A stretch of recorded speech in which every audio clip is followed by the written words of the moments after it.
The key to effective voicemail messaging is to be prepared.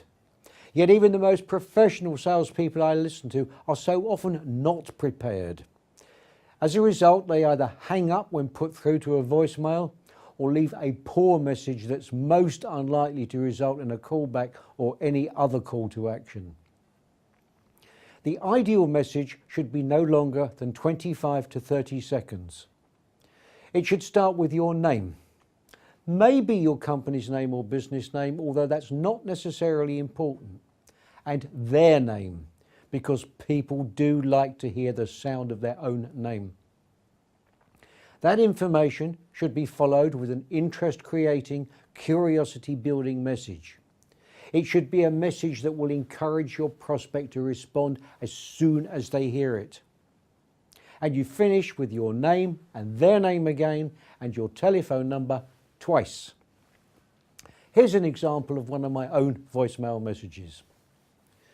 Good morning, Mr. Jones. My name is Bruce King from Izonen.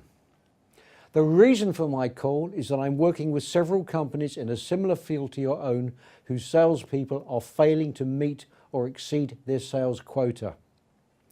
I've identified several common reasons for this, and I'd like to take just 5 minutes of your time to discuss whether you're having a similar challenge, and if so, explain our unique solution. Please call me back. Again, my name is Bruce King and my telephone number is 01923 859977. I'll repeat that, 01923 859977.